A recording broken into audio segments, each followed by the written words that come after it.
Good afternoon, good evening, good morning to many of you.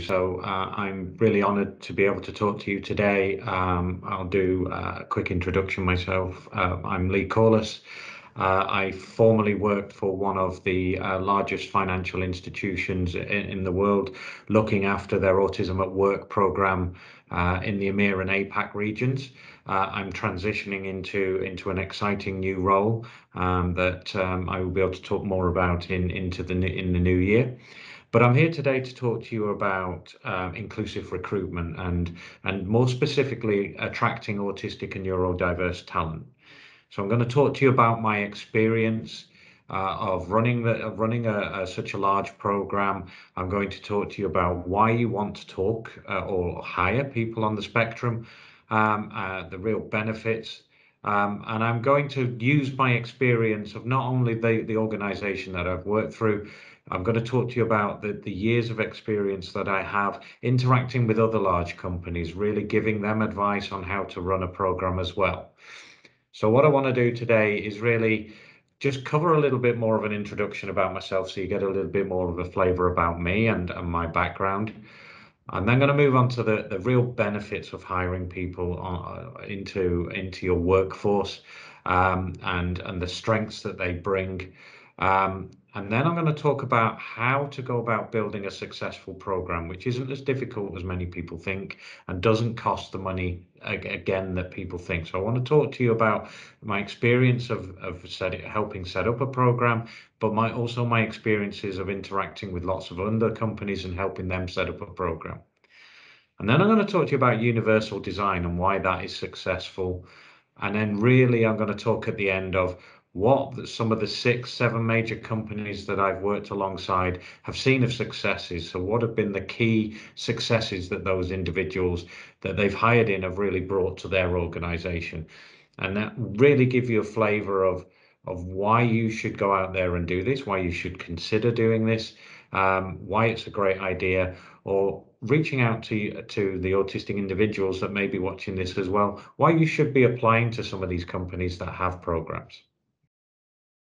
So let me start by introducing myself. As you can see from the left-hand photograph there, my name is Lee Corless. I actually have 3 children. What you can see there is my son, and he likes to think that this photograph is in there because he's my favorite child. That's not the case. He's in there because my son is on the spectrum. That's a little bit younger. He is 19 years of age now. The other person in that photograph is the reason I believe that I am so successful in my career, and that's my wife. So everybody needs somebody behind them that really drives them forward. She's a person who's not only learned to understand me, but has her stepson there in the photo, my son. She's learned to understand him and really help drive him forward. So she's a great inspiration to my career. Over to the right there, a little bit more around how fortunate I am with the role that I get to travel. I'm a huge golf fan, so getting to meet one of my heroes, Ernie Els there, but really get to understand about his foundation and his journey with him having a son on the spectrum and how his foundation has grown around his son. And as his son moves into the workforce, how he's helping through that foundation. He and his wife and the family are really helping people with autism transition into the workplace. That was really a great trip as well. And finally, I am the current holder of an award from the largest not-for-profit in the UK, the National Autistic Society. All of my work that I did running the program that I did for the institution that I worked, but equally I'm a trustee of a smaller not-for-profit. I do a lot of work. I go out, talk to a lot of companies, and that helped me to win an Autism Professional Award. That is for an achievement of somebody who is on the spectrum. So I'm on the spectrum myself. I don't throw that in very early because, again, the relevance here is my passion, my drive for doing what I do is, yes, I'm on the spectrum, but I'm passing on my learnings, my experiences, showing that autism hasn't held me back and that I can reach senior positions within a firm, so can other people. But my passion also comes from being able to do things for my son. So all that work to be recognised by the National Autistic Society. I was so grateful and very humbled to receive, but I'm also extremely proud of that award. So enough about me. Let's look at the real strengths of why hire people on the autism spectrum. Now, this is a lot of sort of feedback that I've got from all of the companies that I work with, including the one that I run a program for. However, put into a format here that came from out of the University of Leeds in the UK, it really depicts it very well. So if we look at true strength that we found of individuals that come into the workplace that are on the spectrum, attention to detail, that thoroughness, that accuracy. How many times do you need that in many organizations, particularly some of the big ones, particularly in one of the, I've worked for banks and financial institutions for a number of years. When you're moving money around the globe, that's got to be accurate. It's got to be right first time. People need their money to be in places. When you're moving large sums of money around for corporates, that's paying payroll. That needs to be done right first time. And to get that attention to detail that lasts all day, you need that deep focus to be able to concentrate, to remove distractions. And people on the spectrum, this comes naturally to them in so many cases. The ability to absorb and retain facts. Now, I have what is called probably an eidetic memory. So that means I don't need to make notes. I can remember things off the top of my head. I can recount lots of information, particularly if it's figures, facts, all of those kind of things. So I can retain that information and bring it out. Really, really massively useful for a lot of jobs that we do. We found as well, and a lot of the larger companies that hire people, that honesty, that loyalty, and we'll talk about those kind of figures and where we got that data from when I look at the results in a little while. But a lot of companies also invest and talk about we will need to hire people who think outside the box.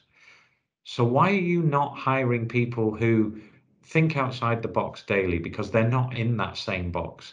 Their brain is wired differently, and therefore they come along with very logical thinking, very data driven, but yet can still be creative, but have a tenacity and resilience and determination that never really goes away. And so these are the kind of attributes that you want in your workforce. So let's take away that top line of these individuals are autistic. That is what we're looking at here on this screen is actually what we look for in all of our workforce when we're looking to hire. But this comes naturally to autistic individuals, neurodiverse candidates, and yet many companies don't take them on because they don't get beyond that interview stage, that social interaction, that really difficult area for individuals to overcome and really showcase what they can do. So a lot of what you need to do is think about not lowering the bar and not lowering what it would take to get into the company, but it's about removing the barriers so you can see the skill that those individuals can bring. And we'll talk about how you can go about that when I talk about universal design in a little while. So how have companies like the one that I used to work for and others such as, EY, JPMorgan, Microsoft, the Ford Motor Company, SAP, DXC, they're the 6 founder members of the Autism at Work Roundtable in the US. How have they gone about building a successful program? Clearly, when you're starting, you need to build a business case. You need to sell this to your senior people. But with the skill shortages that we have now and the lack of workforce to fill the vacancies that we have, this should be a lot easier to write as we're going and saying, hey, we need to look somewhere different for talent. Pilot, you must be a pilot. You need people to buy into the concept. And what do they need to buy into the concept? They need to see results.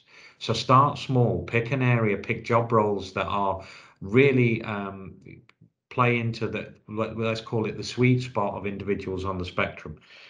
There is no job that shouldn't be good for somebody on the spectrum, but we'll talk about as we move across here some of the great roles that I've found have been hugely successful. And in order to feed that back, you obviously need to track your progress, get some KPIs, and we'll talk about the things that we tracked at the end for on successes. But once you've proven that that works and you want to move forward, here's a big learning. Using vendors, and particularly specialist vendors, is key to success. Where do you find this talent? How do you get them through those first stages? How do you train your management and make sure that your workforce that is there, your managers, is all ready to support these individuals? You're wanting to set people up to succeed, not just the individual coming in, but the team that they're going into, the manager that they're going to do, the business area, and ultimately your company. So using specialist vendors that can help you with that is key. Plus, they will also be able to give you the data around the diversity, all of those kind of things that you want to be able to prove that you're being successful at building a diverse culture. That candidate pipeline is very difficult to find within the autistic and neurodiverse community. So back to what I've just said, vendor and choosing the right vendor to work with is key. There are some great vendors out there. Training, think about the training that you deliver, and again, going and using a vendor, because it's around changing perception. I have, or I'm classed, and depends how you want to look at it. I have autism, I'm autistic, many different ways to say it. I want to say it in all ways because I don't want to offend anybody. But, I'm an autistic leader and I have huge strengths. I have, a unique way of looking at things that I bring to the company. I don't have a disability. I don't see myself as having a disability, and many people don't on the spectrum. They see themselves as having an ability, a different way of looking at things. So training needs to change that perception around when you're bringing talent in from different backgrounds and it's change the perception to be it's positive. You're making your culture of your organization very diverse. And it's proven that the more diverse teams are, the more successful they are. And the universal design in hiring process. Again, I want to pick on that in a moment. But let's look at job roles. Let's look high level. What kind of jobs should you be looking at? What we found is rules bound, very rules bound, have great written processes, all of those kind of things. Very queue driven, so i.e. the work is pushed to individuals. They're not waiting for work, they're not having to pull it, very very repeatable processes with great structure. They tend to be good areas to really start. I have huge routines in my day, and a lot of people on the spectrum. So having routines and structure in a job, it would show great. It will be great for your company. Those roles, if you start there, you'll really start to build your business case out. Think about the job descriptions. So many of us as companies use the same job descriptions that we probably used 20, 30 years ago. Bring them up to date. Make sure that your roles reflect the skills that you required and be very specific. Things like if you need attention to detail, you put those things in, but they need to be accurate. They need to be focused on what you're saying. If you need somebody to be, and it's around communication, don't put must be a great communicator. Be very specific. I see things like this in project management roles. Must be a great communicator. What you actually mean is must be able to interpret data very well to produce a slide deck, or to be able to produce a theory or a way forward. It's not necessarily great communicator in the way that you think. I can stand up in front of people and tell the story. So be very specific, be clear and concise, as I've said there. Must avoid using industry jargon. We are all, very guilty of that. And particularly companies that have a lot of acronyms. I've seen a lot of job descriptions out there where I've actually said, can I buy a vowel? Because they are just acronyms after acronyms. And because you understand it as a company or as a hiring manager, doesn't necessarily mean that anybody else is going to understand it when you go out to the job market.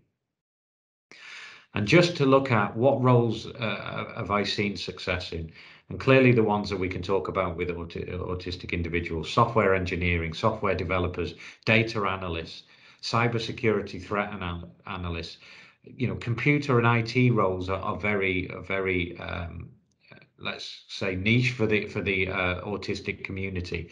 But don't just think about that. Think about project management, governance. I used to lead a governance teams because again, it's around the legalities of being able to operate and structure that's required to operate for companies.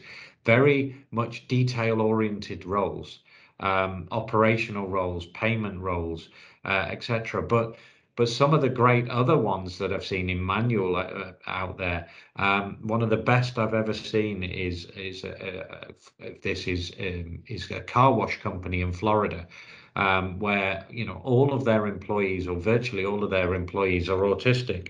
And they've got through to it now. They have such repeatable processes of cars coming through. It's fantastic to go and see. So look that up. It's called the Rising Tide car wash company. Look up and get some great ideas on how to go about setting up your company for success if you're going to hire people. So I spoke earlier about universal design, and what do I mean by universal design? Universal design, from my perspective, means if you're going to make a change for one group of people, make the change for everybody. Your processes should change and reflect, and everybody goes through the same process. Everybody gets the same opportunity for support. And I built out here what it looks like to hire somebody on the spectrum. So when you're reviewing resumes or CVs, train individuals to stop just looking at what's the job that they do now. Scrutinize the whole of that resume. Look at what is their passion. What are they doing an evening? What are they training themselves? Because people with passion will deliver more. And people on the spectrum may not do well academically at a school, but yet can really thrive and be great and bring a skill set. But yet so much of the focus that we have, particularly in screening, is artificial intelligence. Do that first sift.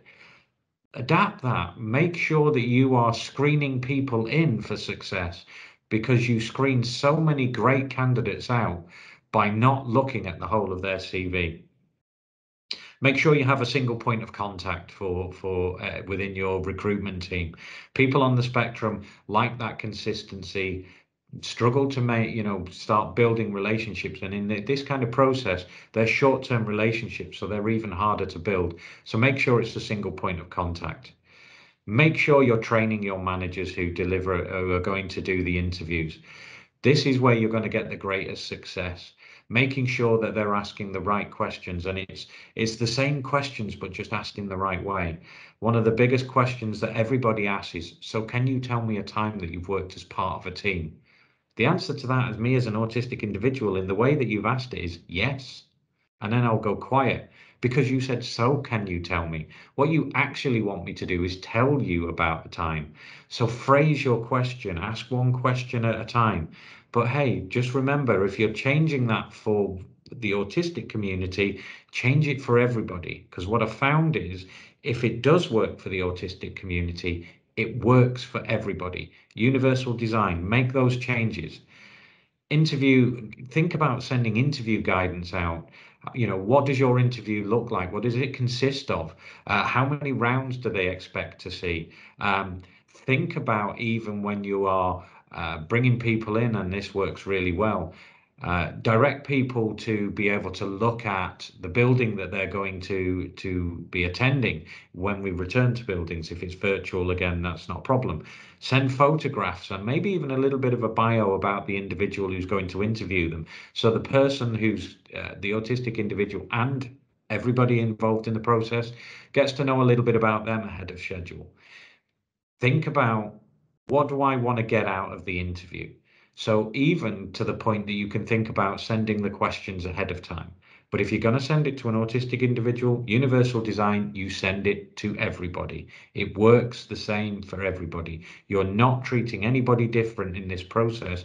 You're adapting the process because ultimately you want to get the best out of that individual. What skills do you have and I need you to show me that I can see will fit in my organization?